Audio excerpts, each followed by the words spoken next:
சன்லேண்ட்ல சமைச்சா சக்தி தானா வரும். மாணவர்களின் சாதனைகளை போற்றும் SNS international CBSE finger print school. Black thunder where fun never ends. Ooty main road, Mettupalayam. புடவெல்லாம் கட்டி விடுவாங்க, எனக்கு சாப்பாடுலாம் ஊட்டி கொடுத்துருக்காரு எனக்கு. அதனால தான் மக்குன்னு வாரு.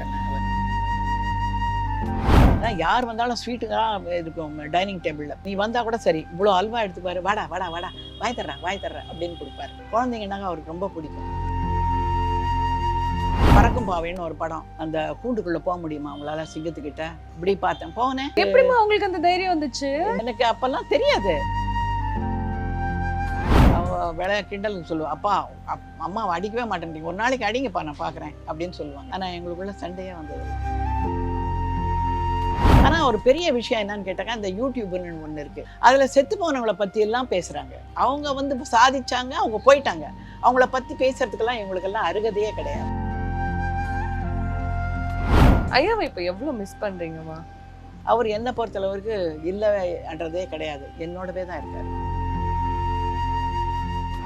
ஐயா பத்தி நிறைய விஷயங்கள் பேசும்போது ரொம்ப சாஃப்ட் அப்படின்னு சொல்றீங்க.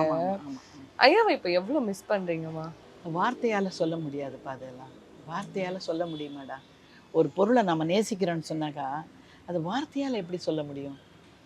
ஒன்றும் இந்த அதுக்கு சேவை செய்கிறதுலையோ அதுங்கிட்ட நெருக்கத்துலையோ தான் காட்ட முடியும். பாசமும் எதுவாக இருந்தாலும், ஒரு நாயாக இருந்தால் கூட சரி, அது வந்து இவ்வளோ அஃபெக்ஷன் இருக்குன்னு அதுக்கிட்ட காட்ட முடியாது. அதை வந்து பராமரிக்கிறதுலையும் அதை வந்து அரவணைக்கிறதுல தான் காட்ட முடியும். இப்போ காட்டுற மாதிரி இல்லையே, அவர் இல்லையே. ஏன்னா மதுரையிலேருந்து நிறைய அல்வாலாம் வரும், வீடு முழுக்க வந்து இந்த ஊறுகாய்கள்லாம் நிறைய இருக்கும். ஏன்னா யார் வந்தாலும் ஸ்வீட்டுங்களாம் இருக்கும் டைனிங் டேபிளில், பெரிய டைனிங் டேபிள் எங்களுக்கு. நீ வந்தால் கூட சரி, இவ்வளோ அல்வா எடுத்துப்பாரு, வாடா வாடா வாடா, வாய் தர்ற அப்படின்னு கொடுப்பாரு. யார் வந்தாலும் சரி, குழந்தைங்கன்னாங்க அவருக்கு ரொம்ப பிடிக்கும். அந்த மாதிரி அவர். அதான் சொல்கிறேனே, ஏன்னா ஆர்டிஸ்ட்டுங்க கிட்ட கேட்டால் தான் தெரியும், அது பழைய ஆர்டிஸ்ட்டுங்க கிட்ட அவர் எப்படின்னு சொல்கிறது. அவ்வளோ வந்து தாய்மை உள்ளம் கொண்டவர் இல்லையா? அப்படியே போனாங்கன்னா எம்ஜிஆர் கிட்ட பார்க்கலாம். அதை எம்ஜிஆர் கிட்ட சாப்பாடு வைக்கிறதுலையோ கொள்றதுலையோ, சாப்பிட்டியான்னு கேட்கறதுலேருந்தோ, நான் ஒரு மாதிரி இருக்கேன்றது அதெல்லாம் நிறைய உண்டு. புடவெல்லாம் கட்டி விடுவாங்க எனக்கு ஜானகி அம்மா. இந்த பின்கோசம் வச்சு கட்டுறது தெரியாது எனக்கு, அதனால் அவங்க தான் வந்து சொல்லி கொடுத்தது எனக்கு, இப்படி வச்சு கட்டணும் தெரியுதா அப்படின்னு சொல்லிட்டு. அது மாதிரி சாப்பாடு சாப்பிட மாட்டேன், வாந்தி வருதுன்னு சொல்லுவேன். அவர் என்ன தெரியுமா, நிறைய ஒரு நாள் இந்தா எப்படி வாந்தி வருதுன்னு பார்க்குறேன், இந்தன்னா சொன்னால் நம்ப மாட்டாங்க, சாப்பாடெலாம் ஊட்டி கொடுத்துருக்காரு எனக்கு. அதனால தான் மக்குன்னு வாரு என்ன அவர். என்ன எடு வாந்தி எடு, எப்படி வாந்தி எடுக்கிறது, மொழிங்கிடுறது அப்படியே அந்த மாதிரி போ அப்படின்வார். இப்போ நீங்க நிறைய சீரியல் பண்றீங்கல்லம்மா, இப்போ உங்க சீரியல்ல என்ன நடக்குது, அடுத்து என்ன நடக்குதுன்றது இங்க சுத்தி இருக்கவங்க எல்லாம் கேட்பாங்களா? அதெல்லாம் எனக்கு தெரியவே தெரியாது, அவங்களுக்கே தெரியாது. டைரக்டருக்கே ஸ்கிரிப்ட் வந்தால் தான் உண்டு. ஆமாம், டைரக்டருக்கே தெரியாது அடுத்த சீன் என்னன்றது. அப்போ எங்களுக்கு எப்படி தெரியும்? ஒன்றுமே தெரியல, வந்தால் பார்த்துக்குமா அப்படின்னு சொல்ல வேண்டியதுதான். பட் அந்த காலத்துல வந்து நீங்க சொன்ன மாதிரி அந்த மனப்பாடம் பண்ணி அவ்வளோ டயலாக் ஸ்கிரிப்ட் வந்துடும், மொத்த கதையே வந்துடும், மொத்த நாளைக்கு என்ன நடக்க போகுதுன்றது கரெக்டாக எல்லாருக்கும் சொல்லிடுவாங்க.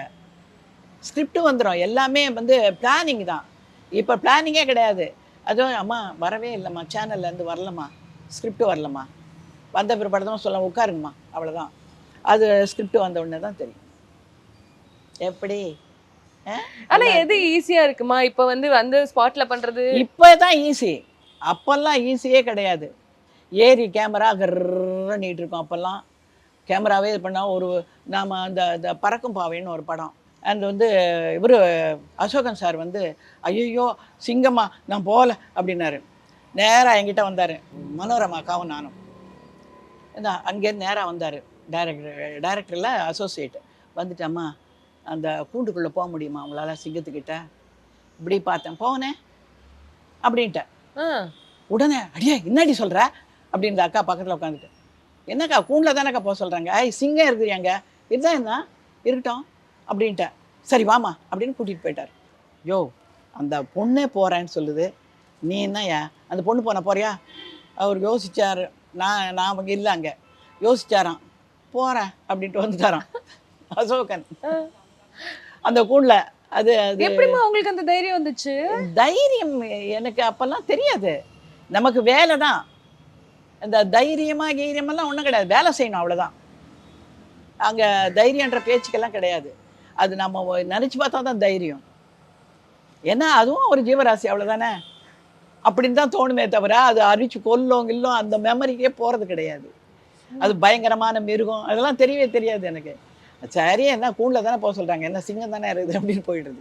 இந்த மாதிரிலாம் விஷயங்கள் வந்து நீங்க வீட்ல ஐயா கிட்ட சொல்வீங்களா சந்திரமையாட்டு? ஐயா இருக்கும்போது நான் நடிக்கவே இல்லை. நான் முதல்ல நடித்தேன் நாடகத்தை முடிச்சுட்டு கல்யாணம் பண்ணேன். கல்யாணம் பண்ணி முடிச்ச உடனே வந்து அவர் இருக்க வரைக்கும் வீட்லேயே தான் எல்லாமே. அவர் சொல்வாரா இன்னைக்கு இந்த மாதிரி ஆச்சு, ஷூட்டிங்ல எப்படி ஆச்சு? எல்லாமே சொல்லுவார். வீட்டை படியை விட்டு தாண்டினதுல இருந்து அங்கே என்னென்ன நடந்துச்சுன்றது வீட்டுக்கு வர்ற வரைக்கும் கரெக்டாக எல்லாமே சொல்லுவார். அதனால தான் கூடவே உட்காந்துட்டுப்பேன் நான். எல்லாமே சொல்லுவார். ஏதோ ஒரு படத்தில் கூட இருந்தது, சிவாஜி கணேசன் வந்து இது பண்ணார், அதே மாதிரி தான் பொண்டாட்டிக்கிட்ட எல்லாமே சொல்லுவார் ராத்திரியில்.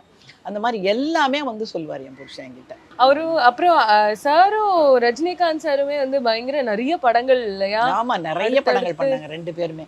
ஸோ அவங்களோட பாண்டிங் பத்தி சொல்லுங்க. அவங்க நல்ல ஒரு ரிலேஷன்ஷிப் இருந்துச்சு அவங்களுக்குள்ள.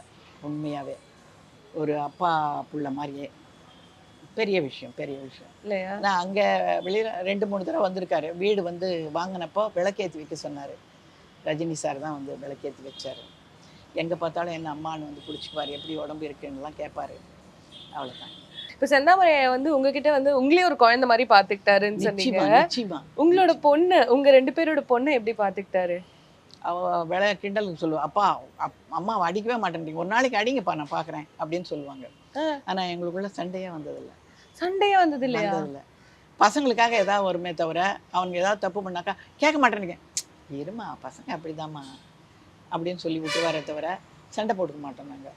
அப்படியே ஏதாவது என்னை வந்து கண்டிக்கணுன்னாக்கா ஒரு நிமிஷம் வாமா உள்ளான்னு உள்ளே போயிட்டு எல்லாத்தையும் நாங்கள் டிஸ்கஸ் பண்ணிவிட்டு வெளியில் வரும்போது சிரிச்சிட்டே வருவோம் 2 பேரும். அவ்வளோதான். பெட்ரூம்குள்ளே போயிடுவோம் 2 பேரும். சரி எதுக்கோ போயிருக்காங்கன்னா வெளியில் வரும்போது சிரிச்சிட்டே வருவோம், சண்டையே போட்டுக்க மாட்டோம். ஆனால் உள்ளுக்குள்ள எல்லாம் நடந்திருக்கும், திட்டது கொள்றதெல்லாம் நடந்திருக்கும். நான் பசங்க முன்னாடி எதுவும் எதையுமே பேச மாட்டார். அவர் எப்படிமா வளர்த்தாரு? ஏன்னா 3 பேரு முன்னாடி இருந்தாங்க, அதுக்கப்புறம் உங்களோட குழந்தை, 4 பசங்க, அப்படியே வீடு. அவர் எங்கே வளர்த்தாரு? எங்கள் மாமியார் தான் வளர்த்தாங்க. நல்லா இருக்கேன், அவர் வளர்க்கவே இல்லை, என்ன தான் வளர்த்தாரு அவரு. ஆனா பசங்க விஷயத்துல வந்து இது இப்படி பண்ணோம், இங்க ஸ்கூலுக்கு எப்படி போகணும், அது பண்ணணும் இது பண்ணணும் அதெல்லாம் சொல்ல மாட்டாரு. நீ என்ன நினைக்கிறியோ செய்டா அப்படின்வாரு. என் பொண்ணு கூட பசங்களோட அப்படிதான், என்ன நினைக்கிறியோ செய்டாம்மா அப்படின்வாரு. விட்டுரு, அவங்க புத்திசாலிகள், அவங்க பார்த்துப்பாங்க அப்படின்வாரு. நான் தான் அமக்கலம் பண்ணேன், போறா வரமாட்டேன்றா, சீக்கிரமா வரல. நானும் ஒரு நாயும் பொமரியன் ஒன்று இருக்கும், 2 பேரும் வெளியிலேயே நீ போய் என் பொண்ணு வரலையே அப்படின்னு சொல்லிட்டு அவள் பயங்கரமா அவங்க அப்பாவுக்கு ஃபோன் பண்ணிட்டு, லேண்ட்லைன் தான் அப்பெல்லாம், அது ஃபோன் பண்ணிட்டு சொல்லிட்டு இருப்பான் முதல் நாள், அப்பா நாங்கள் படத்துக்கு போகிறோங்க பசங்கள்லாம் சேர்ந்துக்கிட்டு அப்படின்னு. அவர் சொல்லியிருப்பாரு. ஆனால் எனக்கு தெரியாது, அவர் போயிட்டு இருப்பாரு, வரலையான்னு. வந்த உடனே பிச்சு கொடுவேன், பிச்சு. நீங்க ரொம்ப ஸ்ட்ரிக்டா அப்போ? ஆமா, ரொம்ப ஸ்ட்ரிக்ட்டு. ஏன்னா சினிமாக்காரன் பொண்ணுன்னு சொல்லக்கூடாதான், அதனால அவ்வளோ ஸ்ட்ரிக்டா. ஆனால் உண்மையாகவே அந்த மாதிரி இருக்க மாட்டாங்க, உங்களை மாதிரி தான் இருப்பாங்க அவங்க. என்ன, ஆனால் சினிமாக்காரன் பொண்ணு மாதிரிலாம் இருக்க மாட்டாங்க, சாதாரண ரொம்ப கேஷுவலாக தான் இருப்பாங்க. அப்படி நீங்க ரொம்ப ஆசைப்பட்டு செந்தாமரை கிட்ட ஏதாவது கேட்டிருக்கீங்களா? இல்லை. சாப்பிட்றதுக்கு சின்ன சின்ன விஷயம்? இல்லை. அவரே பார்த்து எல்லாம் செஞ்சிருவாரு. அவரு எல்லாமே செஞ்சிருவாரு. எனக்கு நான் ரொம்ப சிம்பிள்மா, நிறைய இதுதான் வேணும் அதுதான் வேணுன்றதை. இப்போ கூட என் பொண்ணு வந்து ஜெர்மன்லாம் போயிட்டு வந்தாங்க, ஒரு 10 ஊர் சுற்றிட்டு வந்தாங்க. இப்போதான் வந்து 1 வாரம் கூட ஆகலை வந்து. வரையா அப்படின்னு கேட்டாங்க. நான் என் வீடு தான் தெய்வம், என் வீடு தான் கோயில், நான் வீட்டில் தான் இருப்பேன். என் பசங்கள்லாம் இருக்குது, கிளி பசங்கள்லாம், அவங்கள பார்க்குறது தான் என்னுடைய வேலை. எது மேலேயுமே ஆசைப்பட்டதில்லை, இது வேணும் அது வேணும்னு கேட்டதில்லை. நான் ரொம்ப சிம்பிள்மா, சாதாரண சாரீ தான் கட்டுவேன். பெருசாக இந்த பட்டு சாரியெல்லாம் வாங்கி வந்து கொடுத்தாரு. காஞ்சிபுரம் ஒரு ஊர், அங்கெல்லாம் பட்டெல்லாம் கூட கட்ட மாட்டேன், காட்டன் தான் கட்டுவேன் நான் சாரி. நகைகள் மேலே ஆசை கிடையாது எனக்கு, அப்பவும் கிடையாது இப்போவும் கிடையாது. எல்லாமே சொல்லுவாங்க இந்த கேரளாக்காரங்க ஸ்டைல் தான் எனக்கு. மெலீஸாக செயின் போடுவேன், காதில் மெலீஸாக ஒரு சின்ன கம்மல் போடுவேன், வளையல் கூட வந்து நிறைய போடும்போது வாட்ச் தான் கட்டுவேன் சின்ன வயசில். அவ்வளோதானே. என்னுடைய நகைகளுக்கோ பட்டு சாரிகளுக்கோ ஆசைப்படுறதே கிடையாது, ரொம்ப சிம்பிள் நான். நீங்கள் வரும்போது நான் எப்படி இருந்தேன் வீட்டில், அப்படி தான் இருப்பேன். எனக்கு என்னுடைய விருப்பத்துக்கு நான் வாழணும், அடுத்தவங்க விருப்பத்துக்கெல்லாம் நான் வாழ மாட்டேன். மதுரையில் என் பொண்ணை கொடுத்தேன், அங்கே ஐயோ என்ன இப்படி வந்திருக்கீங்களான்னாங்க. நான் ஒரே ஒரு வார்த்தை சொன்னேன், எனக்கு மரியாதையா என் நகைகளுக்கும் பட்டு புடவைங்களுக்கும் மரியாதையா, அப்படி சொன்னீங்கன்னாக்கா நான் போயிடுறேன், எனக்கு மரியாதை கொடுத்தீங்கன்னா நான் வரேன் அப்படின்றார். எங்கள் சம்மந்தியம்மா, ஏங்க அவங்கக்கிட்ட பேசுகிறீங்க, விட்டுருங்க, அவங்க அப்படி தாங்க வருவாங்க. இன்னும் சாதாரணமாக போனேன், கழுத்தில் காதில் எதுவுமே போட்டுக்கல, என் புருஷன் இல்லை, அப்புறம் நான் எதுக்கு போனேன்? யார் பார்க்க போகிறாங்க என்ன? அவர் தான் பார்க்கணும் இல்லையா? எவன் பார்த்தா என்ன, எவன் பார்க்காம போனால் எனக்கு என்ன? இனிமேல் நான் வாழணும், அவ்வளோதான். எனக்காக நான் வாழறேன். உண்மையான வார்த்தை இல்லையா? யாருக்காக வாழணும்? அந்த குழந்தைங்களாம் என்னை வந்து ரசிக்குமா? இதுக்கு மேலே பாட்டின்னு சொல்லும் வந்திருக்க குழந்தைங்க. ஏன் பாட்டி பாட்டி மாதிரியே இருந்துட்டு போகிறேன், சாதாரணமாக இருந்துட்டு போகிறேன். என்னை ரசிக்கிறக்கூடிய ஒரே ஆள் என் புருஷன்தான். அவர் இல்லை. நான் அழகாக இருக்கணும்னு விரும்பவே இல்லை. ஏதோ வேலைக்காக போகிறேன், வேலைக்காக செஞ்சுக்கிறேன், அவ்வளோதான். இவ்வளோ அன்பு காதல் ஒருத்தர் மேல வச்சுட்டு அவர் இல்லைன்றப்போ சில டைம் வந்து நம்மளை சுத்தி அவங்க இருக்கிற மாதிரி ஒரு ஃபீல் இருக்கும் இல்லையா? அவங்கள பத்தி பேசும்போதோ இல்ல அவங்கள அவரை பற்றியே தான் பேசிகிட்டு இருப்பேன். நான் அவரை பற்றியே தான் பேசிகிட்டு இருப்பேன். எங்கே போனாலும் அவரை பற்றி தான் பேசுவேன். ஆனால் இன்றைக்கி வந்து போர் அடிச்சுட்டு இருக்கேன் எல்லாருக்குமே. நான் சாதாரணமாக வந்து வீட்டில் இருக்கும்போது அவரை பற்றி தான் நினச்சிட்டு இருப்பேன். எங்கே இருக்கீங்க, இங்கே இருக்கீங்களா, அங்கே இருக்கீங்களா அப்படின்னு சொல்லிட்டு. அவர் என்னை பொறுத்தளவுக்கு இல்லைன்றதே கிடையாது, என்னோடவே தான் இருக்கார். நான் பெருமைக்கும் இந்த வார்த்தைக்காக பேசுகிறல. உண்மையாக ஒவ்வொரு இல்லைன்னா நான் தனியாக வாழ முடியாது இல்லையா? நீங்கள் வரீங்க, சாரை பற்றியெல்லாம் பேசுகிறீங்க, அப்படி இருக்காரு இப்படி இருக்காருன்னு. அதுவே அவர் இருக்கிற மாதிரி தானே, அதுவே அவர் இருக்க மாதிரி தானே. வர்றவங்க பூரா அவரை பற்றி தானே பேசுகிறாங்க. அப்போ அவர் இருக்க மாதிரி தான். செத்து போனவங்க எல்லாருமே கண்ணதாசன்லேருந்து செத்து போகலை கண்ணதாசன். ஒவ்வொரு நிமிஷமும் என்னோட தான் இருக்கார் அவர். கண்ணதாசன் சொல்கிறேன் நான். ஒரு பாட்டில் இருக்கார், ஒரு கவிதையில் இருக்கார் இல்லையா? அவரை பற்றி சொல்கிறேன்னா நிறைய, ஒவ்வொரு மனசுலையும் ஒவ்வொருத்தர் மனசுலையும் இருக்கார் அவர். என்றைக்கும் வாழ்ந்துக்கிட்டு தான். அவர் செத்து போயிட்டாருன்னு எப்படி சொல்ல முடியும்? ஆனால் ஒரு பெரிய விஷயம் என்னன்னு கேட்டாக்கா, இந்த யூடியூப்னு ஒன்று இருக்குது. அதில் செத்து போனவங்களை பற்றியெல்லாம் பேசுகிறாங்க. ரொம்ப தப்பான விஷயங்கள். அவங்க வந்து சாதிச்சாங்க, அவங்க போயிட்டாங்க. அவங்கள பற்றி பேசுகிறதுக்கெல்லாம் இவங்களுக்கெல்லாம் அருகதையே கிடையாது. உண்டா இல்லையா? அவங்க கூட வாழ்ந்துருக்காங்களா, அவங்க கூட ட்ராவல் பண்ணியிருக்காங்களா? ஒன்றுமே கிடையாது. அவங்கள பற்றி பேசுகிறதுக்கு இவங்களுக்கு என்ன அருகதை இருக்குது நான் கேட்குறேன். அவங்க இப்படி, அவங்க எப்படி அப்படின்னு கண்ணதாசனை பற்றி, அவங்கள பற்றி, இவங்கள பற்றிலாம் ரொம்ப தப்பான விஷயம். அவருடைய ஸ்டைல் பாட்டு எழுத முடியுமா? அவருடைய ஸ்டைலுக்கு எதாவது பண்ண முடியுமா? பாமர மக்கள்லேருந்து ஹையஸ்ட் ஆட்கள்லேருந்து அவரை யார் விரும்பாதவங்க? எல்லாருமே விரும்பக்கூடியவங்க. அவரை பற்றியெல்லாம் ஏன் இழுக்கிறாங்கன்னு தெரியலம்மா. அதெல்லாம் சகாப்தம், ஒவ்வொன்றும் பெரிய சகாப்தங்கள் யாராக இருந்தாலும் சரி. ஆனால் போனவங்க போயிட்டாங்க. அவங்களுக்கு தெய்வமாக நினைக்கணுமே தவிர அவங்கள பற்றி இழுத்து சாக்கடையில் போட்டு தள்ளக்கூடாது. அவங்க வாழ்ந்த வாழ்க்கையெல்லாம் வேற. இன்னைக்கு வாழற வாழ்க்கையே வேற. இன்னைக்கு சாக்கடை ஆயிடுச்சு எல்லாமே. அன்னைக்கு புனிதமாக இருந்துச்சு எல்லாமே. உண்டா இல்லையாம்மா? ஒவ்வொரு வாழ்க்கையும் இப்போ எல்லாமே வந்து அசிங்கங்கள் தான் நடக்குது எல்லாமே. அது வந்து இப்போது ஒரு வாழ்க்கைனாக்கா, ஒரு கல்யாண வாழ்க்கைனாக்கா நல்லா புனிதமானதுன்னு சொல்லிட்டு இப்போது அப்படியாம்மா இருக்குது.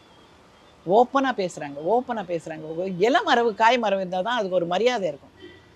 எல்லாமே ஓப்பன் அப்படின்னாக்கா எப்படிமா அது வாழ்க்கையா? அது ஜென்ரேஷன் மாறிடுச்சுமா. மாறலாம், தப்பு இல்லை. ஒரு சீக்ரெட்டாக வைக்கிறது பூரா ஓப்பன் ஆகக்கூடாது, வெட்ட வெளிச்சம் ஆகக்கூடாது. அது அப்படி இருந்தனால்தான் அவ்வளோ ஒரு காதல், ஒரு அந்யோன்யம் அந்த காலத்துல அவ்வளோ அழகா இருந்துச்சு இல்லையா? நிறைய பேர் கல்யாணம் பண்ணிக்காமையே அப்படி அப்படியே சேர்ந்து வாழ்ந்தவங்கலாம் எவ்வளோ பேர் பத்தினிகள் இருக்காங்க சினிமாவில்.